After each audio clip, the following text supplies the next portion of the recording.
राजा जनक द्वारा स्वयंवर का आयोजन।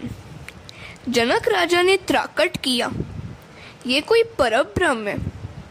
जनक कहते हैं कि अपनी आंखों से मैं दूसरों को देखता हूँ, किंतु मेरा मन किसी भी ओर आकर्षित नहीं होता है। मुझ में वैराग्य भरा है। इन कुमारों को देखकर मेरा मन आकर्षित हो रहा है। मेरे मन को ईश्वर के सिवा अन्य कोई भी आकर्षित नहीं कर सकता। सो ये अवश्य ही ईश्वर है। ईश्वर के बिना मेरा मन किसी भी विषय में जा नहीं सकता।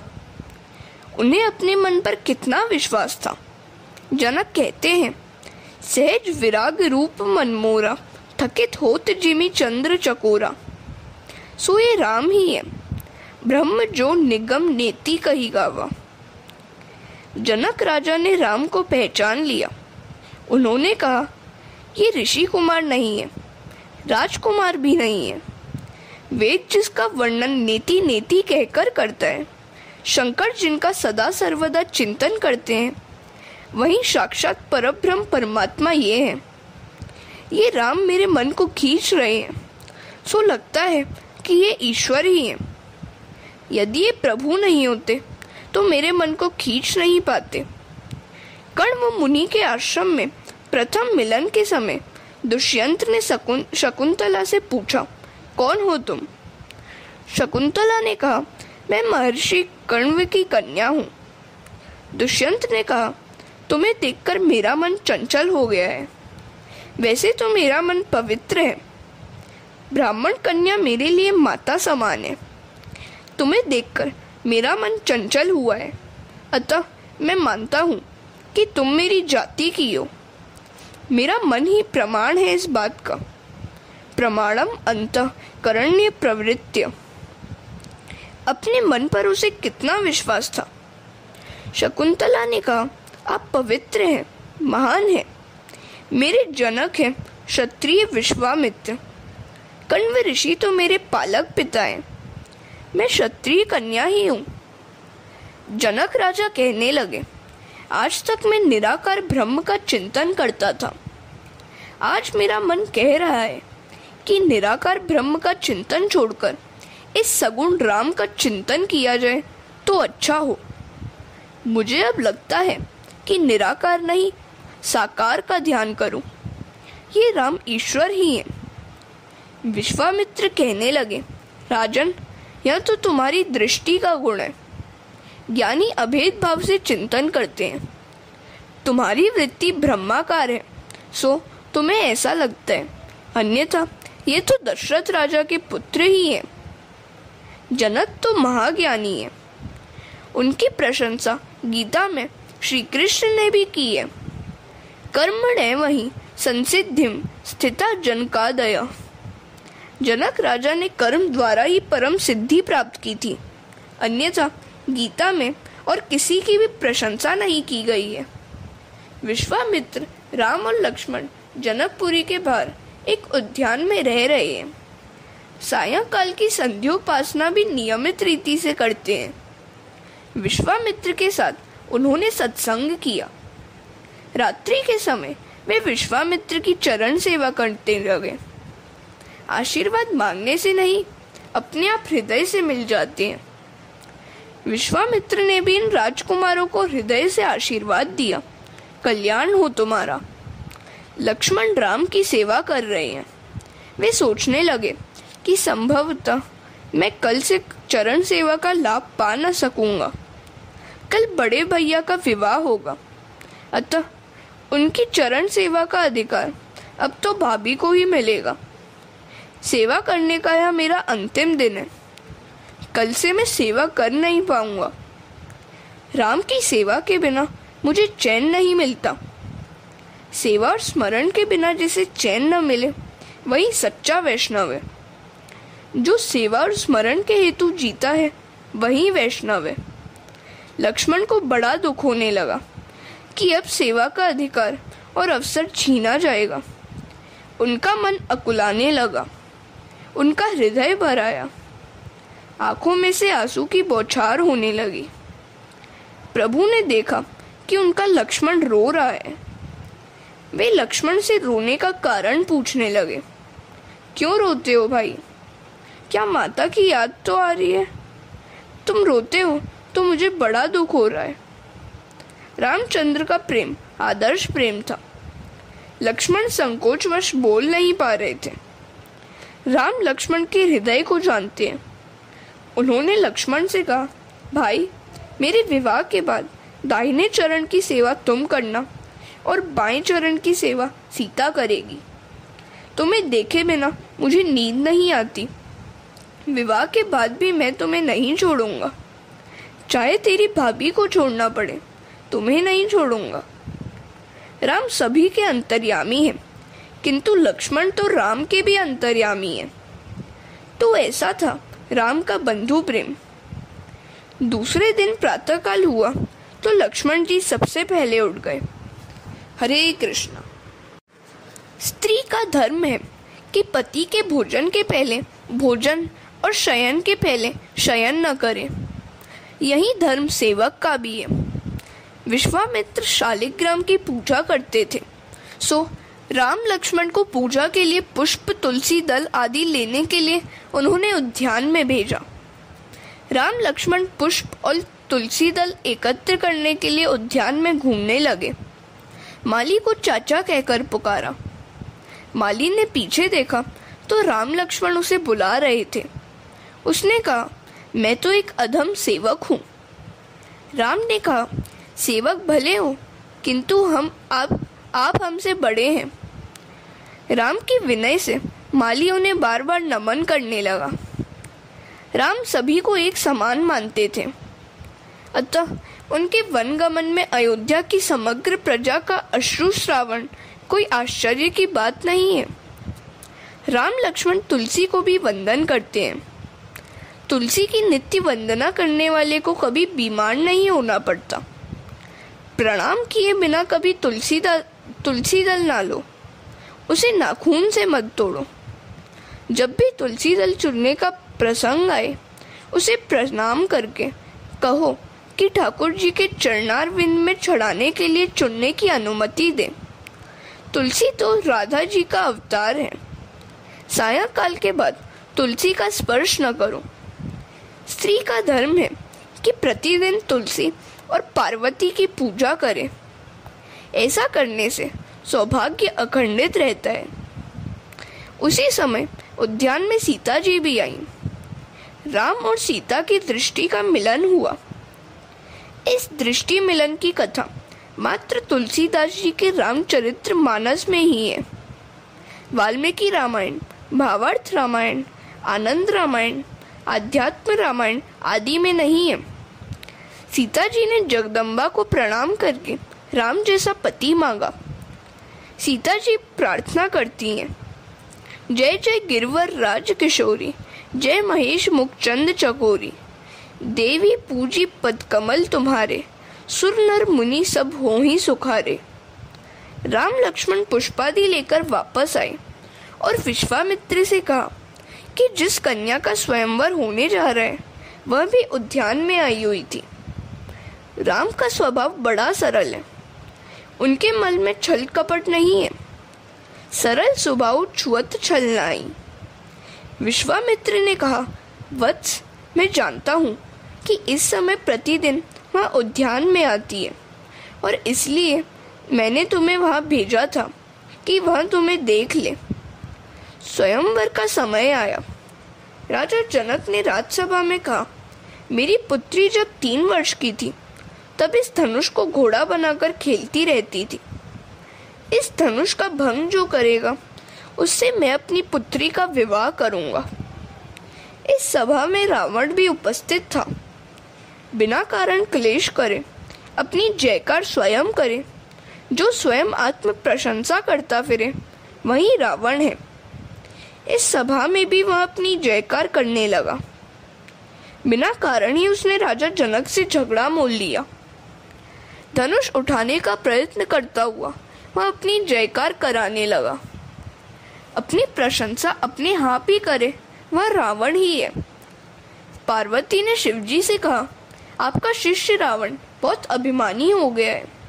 कुछ ऐसा उपाय करें कि वह धनुष उठा ही न सके। 300 शिव सेवक सूक्ष्म रूप धारण करके उस धनुष पर बैठ गए। रावण धनुष न उठा सका और भरी सभा में उसकी शेखी धूल में मिल गई। ऐसा होने पर अन्य सभी राजा भी सावधान हो गए। जब महाबलवान रावण को मुंह की खानी पड़ी तो हमारी हस्ती ही क्या है। धनुष उठाने से सब कतराने लगे। हरे कृष्ण। प्रभु प्रेम और सत्यभामा नारद प्रसंग। एक बार सत्यभामा के मन में अभिमान हो आया कि प्रभु को वही सबसे प्रिय है। एक दिन नारद जी घूमते फिरते वहां पहुंचे तो सत्यभामा ने उनसे कहा, मुझे हर जन्म में यही पति मिले, ऐसा कोई उपाय बताइए। नारद जी ने कहा, आज जिस वस्तु का दान करेंगे वही अगले जन्म में आपको प्राप्त होगी। अतः यदि आप श्री कृष्ण को ही अगले जन्म में पति के रूप में पाना चाहती हैं तो उनका दान कर दीजिए। ऐसा दान देने के लिए सत्यभामा तो तैयार हो गई, किंतु ऐसे दान को स्वीकार कौन करता। कोई भी व्यक्ति उस दान को लेने के लिए इच्छुक नहीं था।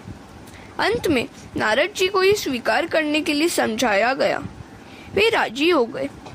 सत्यभामा ने संकल्प करके श्री कृष्ण का नारद जी को दान कर दिया। श्री कृष्ण को दान में पाकर नारद जी उन्हें अपने साथ ले जाने लगे। सत्यभामा नारद जी से पूछने लगी, मेरे पति को आप कहाँ लिए जा रहे हैं। नारद जी ने कहा, आपने अभी अभी तो मुझे उनका दान किया है, अतः वे मेरे हो गए। दान में दी गई वस्तु दान देने वाले की हो जाती है। अब कृष्ण पर मेरा अधिकार है। अब सत्यभामा को अपनी भूल समझ में आई।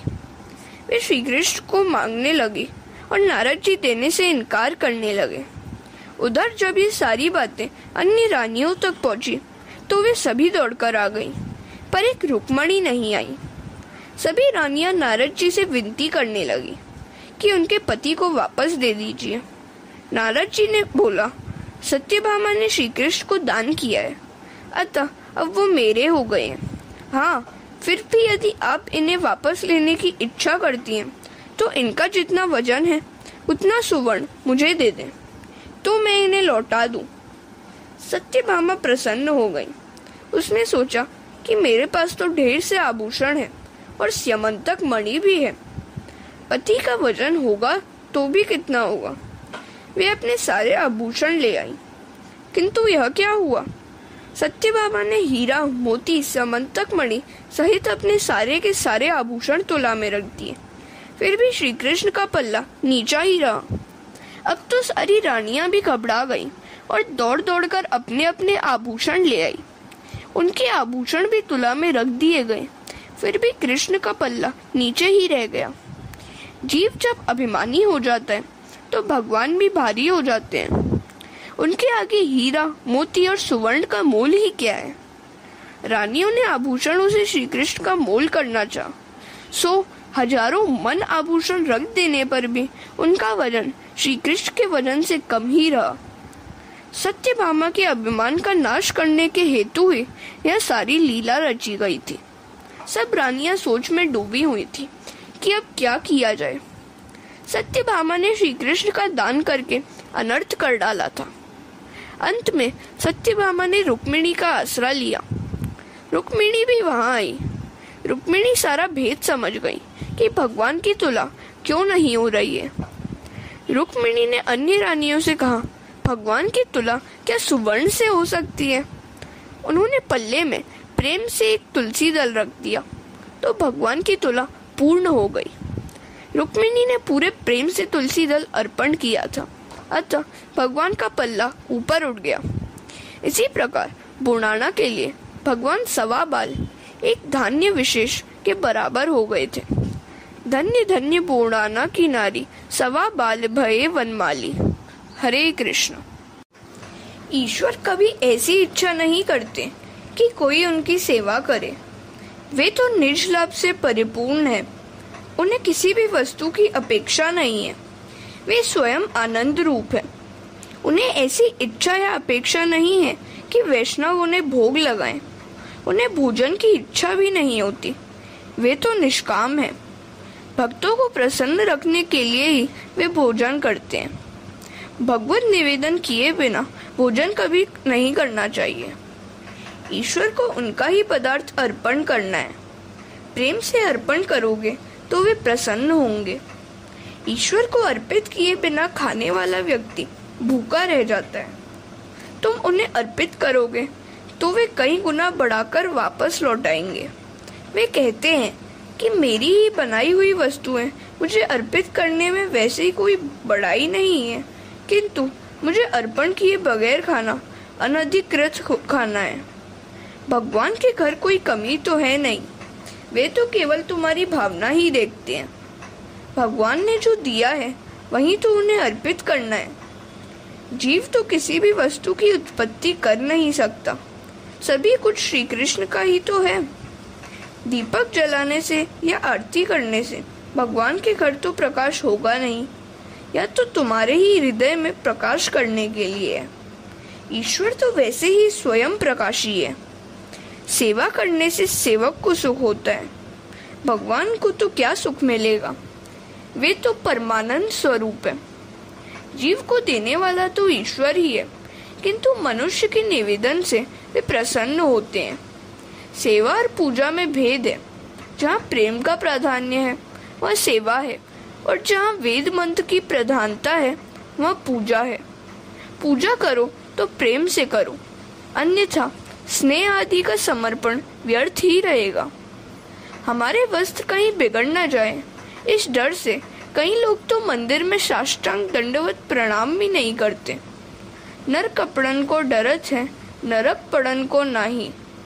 जो कुछ भी है वह ईश्वर का ही तो है, केवल उन्हें ही अर्पित करना है। अर्पण करने की रीति से ही आपके मन की भावना का उन्हें पता लग जाएगा। दक्षिण में एक कथा प्रचलित है। किसी भी शुभ कार्य के आरंभ में विघ्न नाश के हेतु सर्वप्रथम गणपति की पूजा की जाती है। किसी एक गांव में एक गृहस्थ के घर विवाह का अवसर आया। ब्राह्मण ने देखा कि गणपति की मूर्ति है ही नहीं, अब क्या किया जाए। वह ज्ञानी था, उसने सोचा कि ईश्वर की प्रतिष्ठा प्रेम पूर्वक कहीं भी की जा सकती है। सुपारी में भी भगवान बसते ही है। उत्तम उत्तम वस्तु ठाकुर जी को अर्पित करना ही तो भक्ति है। अतः उस ब्राह्मण ने नैवेद्य के लिए रखे हुए गुड़ में से ही गणपति बना लिए। यजमान से पूजा कराई गई, धूप दीप आदि भी हो गया। अब नैवेद्य का समय आया। नैवेद्य में से तो गणपति बना लिए गए थे, अब क्या करें। तो उस विप्र महाराज ने गुड़ की उस गणपति मूर्ति में से थोड़ा सा गुड़ निकालकर नैवेद्य बना लिया। गुड़ाचा गणपति, गुड़ाचा नैवेद्य। गणपति भी गुड़ के और नैवेद्य भी गुड़ का ही। ऐसी पूजा से गणपति भी प्रसन्न हुए। उस यजमान का कार्य निर्विघ्न समाप्त हुआ। कार्य की भावना तो शुद्ध ही थी ना। महत्व वस्तु का नहीं, भावना का है। हरे कृष्णा। सद्भाव पूर्वक सेवा करोगे तो वह सेवा सफल होगी। सेवा करते समय रोंगटे खड़े हो जाएं, आंखों से अश्रुधारा बहने लगे तो समझो कि वही सच्ची सेवा है। सेवा मात्र क्रियात्मक ही नहीं, भावात्मक भी होनी चाहिए। सेवा करते हुए आनंद मिले वही सेवा है। जो भी करो प्रेम से करो। भगवान के लिए भोजन बनाओ, भगवान को अर्पित करने के बाद भोजन करो। साथ में प्रार्थना करो कि हे नाथ, आप तो विश्वंभर हैं, सभी के स्वामी हैं, आपको तो कौन खिला सकता है। तो भी यह पदार्थ मैं आपको अपने मन से अर्पण करता हूँ। जो ईश्वर का है वही तो उन्हें समर्पित करना है। यह जीव दूसरा कुछ तो लाएगा ही कहाँ से। केवल भावना का मूल्य है। परमात्मा तो परिपूर्ण है, उन्हें कोई अपेक्षा नहीं है, उन्हें किसी भी वस्तु की क्षुधा नहीं है। वे तो मात्र भावना के भूखे हैं। उन्हें तुम भाव से अर्पित करोगे तो वे उसका कई गुना अधिक बनाकर तुम्हें ही वापस देंगे। भक्ति मार्ग में भाव के बिना सिद्धि प्राप्त नहीं होगी। ज्ञान मार्ग में त्याग और वैराग्य आवश्यक है। पिता बालक को रुपया देता है, वह कभी वापस भी मांगता है। यदि बालक रुपया वापस नहीं देगा तो पिता को दुख होगा कि मैंने ही तो उसे दिया है, फिर भी यह नहीं लौटाता। पर यदि बालक रुपया वापस दे देगा तो पिता को हर्ष होगा। रुपया तो उसी का है, फिर भी वह रुपया पाकर उसे संतोष होता है। ईश्वर जीव मात्र के पिता हैं। उन्होंने हमें जो कुछ दिया है वही तो हमें उन्हें देना है। प्रतिज्ञा करो कि ठाकुर जी को अर्पित किए बिना कुछ भी नहीं खाओगे। कई बार ऐसा भी देखने में आता है कि घर के सारे लोग भोजन के लिए कहीं बाहर जा रहे हैं तो भगवान को मात्र दूध ही दे देते हैं और कहते हैं, नाथ दूध ही पी लीजिए, आज हम तो मोहन थाल खाने जा रहे हैं। पर यह कोई अच्छी बात नहीं है। चाहे सारे घर में कोई भी पूजन नहीं करने वाला हो, फिर भी भगवान के लिए सभी कुछ बनाना ही चाहिए। कथा सुनकर यदि कोई शुभ संकल्प नहीं किया जाता तो श्रोता का सुनना और वक्ता का कहना दोनों निरर्थक ही होता है। कथा सुनकर उसे हृदय में रखो। किसी भी स्वरूप की मूर्ति की स्थापना करके उसके प्रेम और भावपूर्वक सेवा करो। चित्त स्वरूप की अपेक्षा मूर्ति स्वरूप अधिक अच्छा है। सेवा करते समय मन में ऐसा ही भाव रहना चाहिए कि यह साक्षात परमात्मा ही है। सेवा के आरंभ में ध्यान करो, संपत्ति के अनुसार खर्च भी करो। सुंदर सिंहासन बनाओ। ध्यान से भावना करो कि भगवान वैकुंठ से इधर आ रहे हैं और मेरे घर के सेव्य स्वरूप में प्रविष्ट हो रहे हैं। सेवा करते समय किसी भी व्यक्ति के साथ बातचीत मत करो, उसे भी नमस्कार ही कर लेना। न तो कोई परमात्मा से श्रेष्ठ है और न कोई परमात्मा के समान ही है। सेव्य में मन को लगाए रखना ही सेवा है। तुम अपने शरीर से जैसा प्रेम रखते हो वैसा ही प्रेम ठाकुर जी के स्वरूप में भी रखो। परमात्मा के अनंत उपकार हैं। सदा यही सोचो कि मेरे कई बार प्रभु ने ही रक्षा की है। मैं भगवान का सेवक हूँ, दास अनुदास हूँ, मैं तुम्हारा हूँ। सेवा में दास्य भाव मुख्य है। दास्य भाव से हृदय शीघ्र ही नम्र बन जाता है। सेवा में दास्य के आने से हृदय पिघलता है। कृष्ण सेवा में जब तक हृदय पिघलता नहीं है तब तक सेवा सफल नहीं हो सकती। दास्य भाव के बिना सेवा नहीं फलती। सेवा स्नेह और समर्पण भाव से करो। जब तक मूर्ति के प्रति भगवत भाव न जागे तब तक प्रत्येक पदार्थ के प्रति भी ईश्वर भाव नहीं जागेगा। सेवा करते समय लक्ष्य में वही रहे कि यह तो प्रत्यक्ष ईश्वर ही है। जिस दिन तुमसे कोई पाप हो गया होगा उस दिन सेवा करते समय प्रभु अप्रसन्न से लगेंगे। जीव पाप करता है तो उन्हें दुख होता है, कष्ट होता है। अतः शुद्ध होकर सेवा करो। जब तक मन मलिन होगा तब तक आनंद की प्राप्ति नहीं होगी। मन से मलिनता दूर करो। प्रभु सेवा में भावना और अटलता कैसी होनी चाहिए, इस विषय में नामदेव महाराज का एक जीवन प्रसंग द्रष्टव्य है। हरे कृष्णा।